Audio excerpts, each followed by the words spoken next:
بسم الله الرحمن الرحيم. الحمد لله حمدا كثيرا طيبا مباركا فيه كما يحب ربنا ويرضاه،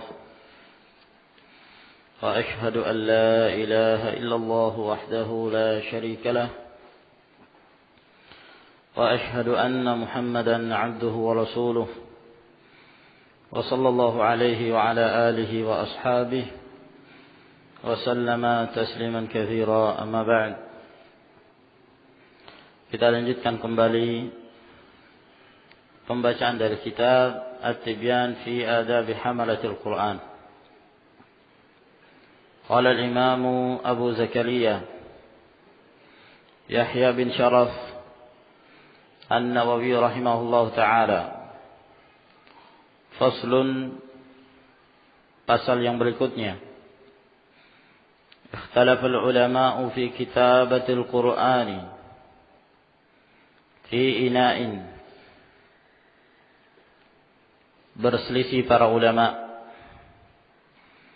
tentang hukum menulis ayat-ayat Al-Qur'an pada sebuah bejana.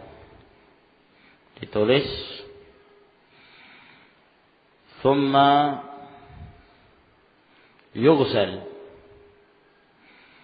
kemudian bejana tersebut dicuci dengan air, wa yusqahul marid, lalu diminumkan kepada orang yang sakit. Diminumkan kepada orang yang sakit. Wa qala al-Hasan wa Mujahid wa Abu Qilabah wal Auza'i. Berkata Al-Hasan, Mujahid, Abu Qilabah dan Al-Auza'i, la ba'sa bihi. Tidak mengapa yang demikian, boleh. Yani menulis sesuatu pada bejana, lalu kemudian dicuci. Airnya diminumkan kepada orang sakit. Wa karihahu An-Nakha'i. Dan dibenci oleh Ibrahim bin Yazid An-Nakha'i. Nah. Dan perhatikan kata-kata membenci, biasa yang dimaksud di kalangan para ulama salaf adalah haram. Membenci maksudnya diharamkan. Dan wallahu alam, kita membutuhkan dalil dari Nabi sallallahu alaihi wa ala alihi wasallam dalam permasalahan ini. Terkhusus tentang masalah menulis. Lalu kemudian tulisannya tersebut ditaruh air sampai hilang, kemudian diminumkan. Ini membutuhkan dalil. Nah, apakah pernah diamalkan oleh Rasulullah sallallahu alaihi wa ala alihi wasallam? Apakah masyhur dari kalangan para sahabat mengamalkan yang demikian?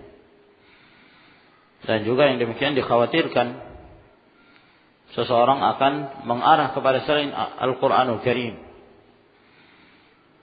Mengarah kepada selain Al-Quran. Mungkin saja mereka akan terus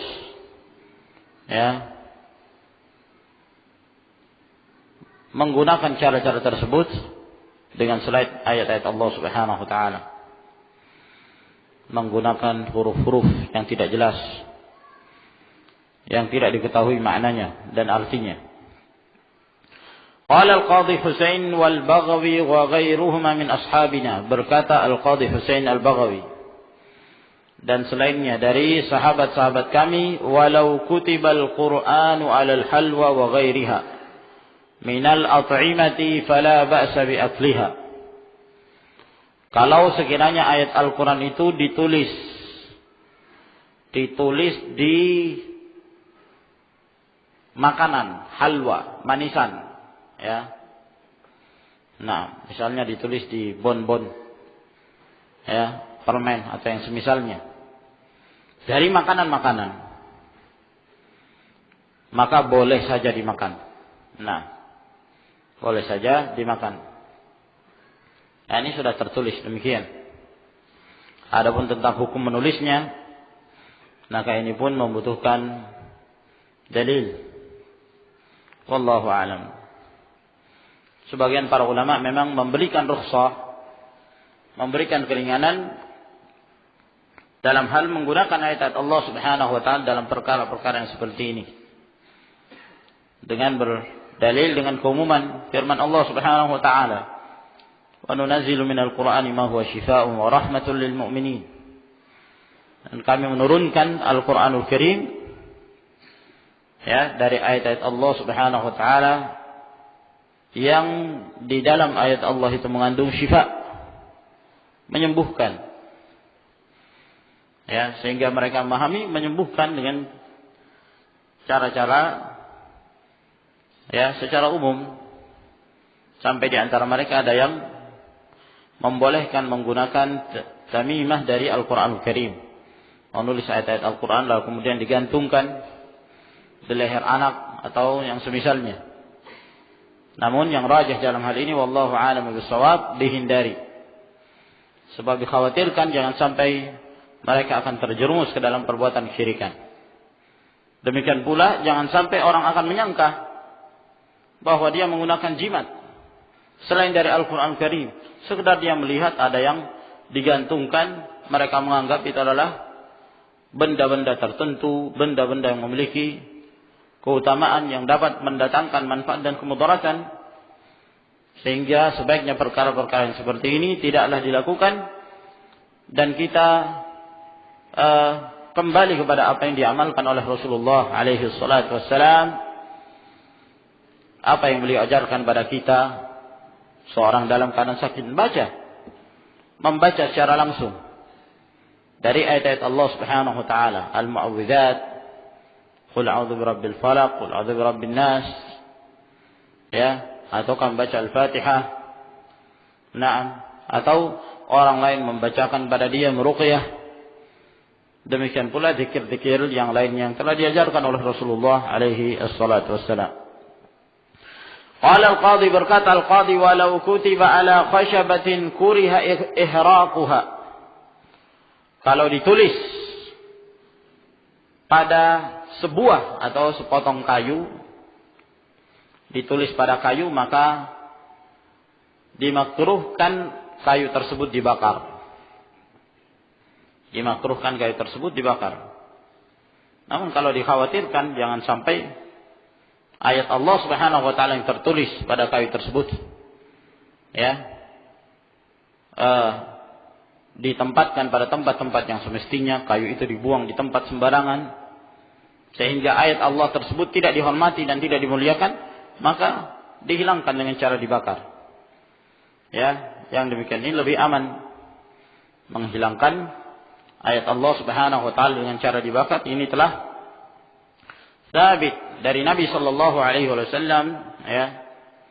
yakni pada zaman Nabi sallallahu alaihi wasallam sebagian para sahabat ya seperti Ka'ab bin Malik telah membakar sesuatu yang di dalamnya tertulis lafzul jalalah, ya, tertulis nama-nama Allah Subhanahu wa taala, menunjukkan bolehnya. Demikian pula Utsman bin Affan, beliau mengumpulkan mushaf Al-Qur'anul Karim yang tidak dibaca dengan bahasa Quraisy lalu kemudian dibakar oleh beliau untuk memelihara kehormatan Al-Qur'anul Karim. Jangan sampai dengan cara yang lain kalau tidak dibakar maka akan berceceran, ya, dan menyebabkan mungkin ada sebagian yang akan mengambilnya lalu kemudian menempatkannya pada tempat-tempat yang tidak semestinya.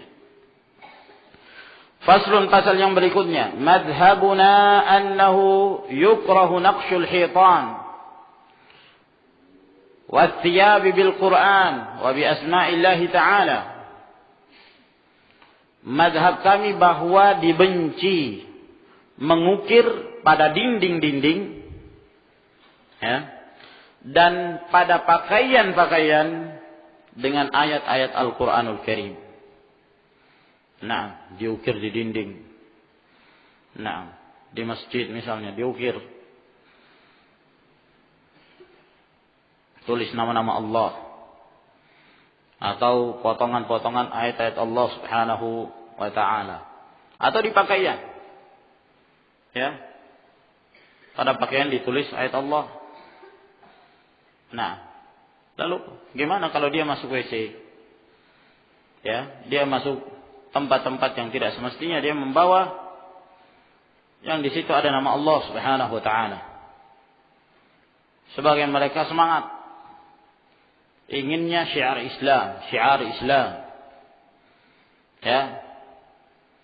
Nah, saking semangatnya tanpa ilmu, maka kaos-kaos mereka pun dicetak, sebagiannya ada yang menulis ayat-ayat Allah Subhanahu wa taala.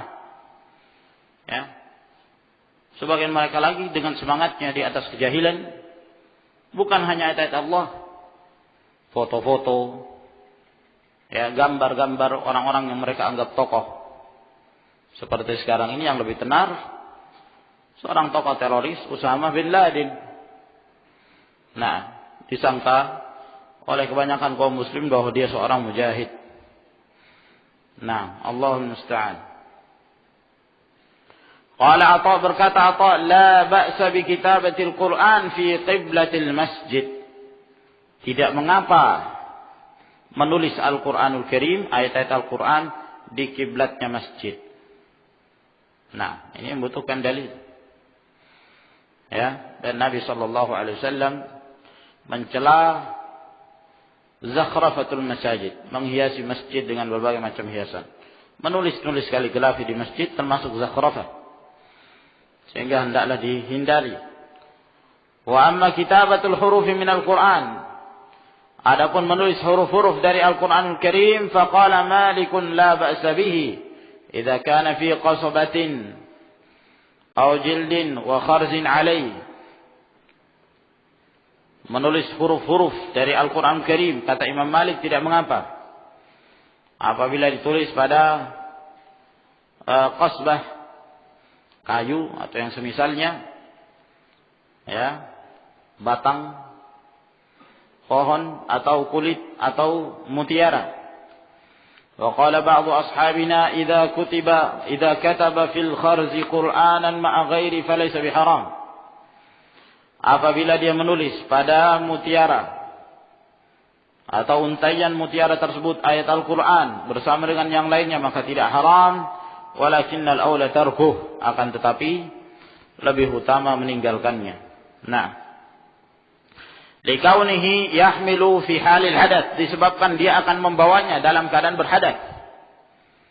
Wa idza kataba yusanu bima qalahu al-Imam Malik rahimahullah. Namun kalau dia telah menulis, hendaklah dipelihara dan dijaga, sebagaimana yang disebutkan oleh Imam Malik rahimahullah. Wa bihadza afta Syekh Abu Amr ibn Salah rahimahullah, dan ini adalah fatwa dari Syekh Abu Amr bin Salah. Faslun, pasal yang berikutnya, fin nafsi ma'al Qur'ani lirruqyah, meniup bersama dengan membaca ayat-ayat Al-Qur'an untuk meruqyah. Yani kita membaca ayat Al-Qur'anul Karim, lalu kemudian kita meniupkan, ya, an-nafs, meniup, ya, dengan tiupan yang ringan tanpa mengeluarkan ludah. Berbeda dengan at-tafl. Kalau at-tafl meniup dengan mengeluarkan sedikit ludah, ya, ludah kecil-kecil, itu namanya yadful, tafala. Tapi kalau nafatha adalah meniup, nah, dengan tiupan yang ringan, ya. Rawa Ibnu Abi Dawud an Abi Juhayfa as-Sahabi radhiyallahu anhu wasmuhu Wahab bin Abdullah wa qila ghairu dzalik. Telah diriwayatkan oleh Ibnu Abi Dawud an Abi Juhayfa as-Sahabi, namanya adalah Wahab bin Abdullah. Ada pula yang menyebut namanya lain.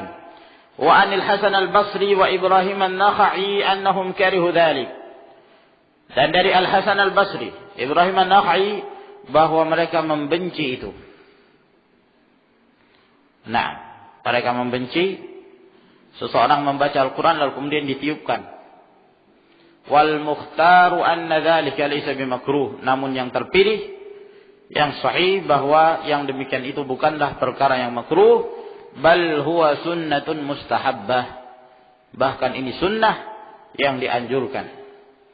Faqad thabata an Aisyah radhiyallahu anha anna an-nabiy sallallahu alaihi wa alihi wasallam kana idza awa ila firashih kulla lailatin jama'a kaffaihi. Adalah Nabi sallallahu alaihi wasallam apabila beliau mendatangi ranjangnya, tempat tidurnya, pada setiap malam beliau mengumpulkan dua telapak tangannya. Tsumma nafatha fihima, kemudian beliau meniupkan kedua telapak tangan tersebut. Ya. Faqara'a fihima, lalu kemudian dia membaca pada dua telapak tangan itu qul huwallahu ahad wa qul a'udzu birabbil falaq wa qul a'udzu birabbin nas. Tsumma yamsahu bihima mastata'a min jasadihi. Kemudian setelah itu beliau mengusapkan dengan kedua telapak tangannya tersebut apa yang dia mampu mengusapnya dari tubuhnya. Yabda'u bihima ala ra'sih, dia mulai dari atas kepalanya. Jadi dia sebelum tidur baca dulu. Meniup lalu membaca qul huwallahu ahad dan al-mu'awwidhatan, a'udzu birabbil falaq dan an-nas. Setelah itu dia menyapu. Menyapunya mulai dari atas kepalanya. Nah, setelah itu wajahnya. Wa ma aqbala min jasadih. Lalu kemudian apa yang di bahagian depan dari jasadnya. Kemudian setelah itu yang berikutnya, yaf'alu dzalika 3 marrat. Beliau melakukan hal ini sebanyak 3 kali. Rawahul Bukhari wa Muslim fi sahihaihima. Hadis ini muttafaqun alaih. Wa fi riwayatin fi sahihaini ziyadatun ala hadza. Dalam riwayat dalam Bukhari dan Muslim ada tambahan. Ya, ada tambahan dari yang disebutkan. Fa fi ba'dihha qalat Aisyah radhiyallahu anha, dalam sebagian riwayat tersebut Aisyah mengatakan, "Falamma ishtaka kana ya'muruni an af'ala dzalika bih." Maka pada saat beliau dalam keadaan sakit, ya, mengeluh beliau sakit, maka beliau memerintahkan aku, yakni Aisyah, untuk aku melakukan itu kepada beliau. Ini menunjukkan bahwa dalam hal meruqyah, apabila seseorang yang terkena penyakit, ya, apakah kesurupan dan yang semisalnya, dia sendiri punya kemampuan untuk meruqyah dirinya, maka itu lebih afdal, itu lebih baik. Nah, tanpa perantara, langsung. Sebagaimana yang diamalkan oleh Rasul sallallahu alaihi wasallam. Dan beliau tidak menganjurkan kepada yang lain kecuali dengan apabila beliau tidak mampu. Kecuali apabila beliau tidak mampu untuk membacanya, maka dia menyuruh Aisyah radhiyallahu taala. Beliau yang membacakan kepada Rasulullah sallallahu alaihi wasallam. Wa fi ba'dihha kana an-nabiy sallallahu alaihi wasallam yanfuthu ala nafsihi fil marad alladhi mata fihi bil mu'awwidhat. Dalam sebagian riwayat adalah Nabi sallallahu alaihi wasallam meniupkan kepada dirinya pada saat beliau sakit. Yang sakit itu disitulah beliau meninggal pada penyakit yang menunjukkan akhir hayat beliau. Beliau membaca dengan al-mu'awwidhat. Ya. Qul a'udzu birabbil falaq dan an-nas. Qalat Aisyah radhiyallahu anha, berkata Aisyah, falamma thaqula, pada saat beliau sudah merasa berat, merasa tidak mampu lagi, kuntu anfuthu alaihi bihinna wa amsahu biyadi nafsihi li barakatiha. Nah, maka pada saat beliau dalam keadaan berat, maka aku pun yang meniupkan kepadanya dengan membaca al-mu'awwidhat, dan aku mengusapkan tapi dengan tangan dirinya, dengan tangannya Rasulullah SAW. Jadi tangannya Rasulullah diambil dan dibacakan, Aisyah yang membacanya. Setelah itu tangan Rasulullah yang dipegang oleh Aisyah disapu ke seluruh tubuh Nabi sallallahu alaihi wasallam di barakatiha, karena barakah yang dimiliki oleh Rasulullah alaihi salatu wasallam. Karena ada barakah tersendiri. Nah, kekhususan yang dimiliki oleh Nabi alaihi salatu wasallam. Adapun selain Rasul, maka seseorang yang hendak meruqyah, maka boleh bagi dia untuk dengan menggunakan tangannya sendiri lalu menyapu ke tubuh orang tersebut. Wa fi ba'dihha, dalam sebagian riwayat, kana idza ishtaka yaqra'u ala nafsi bil mu'awwidzati wa yanfuth. Dalam riwayat yang lain, beliau apabila dalam keadaan sakit, maka beliau membaca untuk dirinya dengan al-mu'awwidzat sambil beliau meniupkan. Nah, hadis ini disebutkan pentahqiq, diriwayatkan oleh Imam Al-Bukhari, Imam Muslim, Muwatta Imam Malik, At-Tirmidzi, Abu Dawud. Qala ahlul lughah, berkata ahli bahasa, an-nafthu nafkhun latifun bila riqin, wallahu a'lam. Yang dimaksud an-nafth adalah meniup dengan lembut, dengan ringan, tanpa ludah. Jadi tidak sampai mengeluarkan ludah, karena kalau mengeluarkan ludah itu dinamakan at-tafl. Wallahu a'lamu bis-shawab. Kira sampai di sini akhwan yang kita bacakan. Dengan demikian kita telah menyelesaikan bab yang ketujuh. Kita tinggal membaca 2 bab. Setelah itu kita lanjutkan pelajaran-pelajaran kita yang lainnya seperti biasa. Wallahu a'lam bis-shawab wa akhiru da'wana alhamdulillahi rabbil alamin. Tafaddalu hafizakumullah.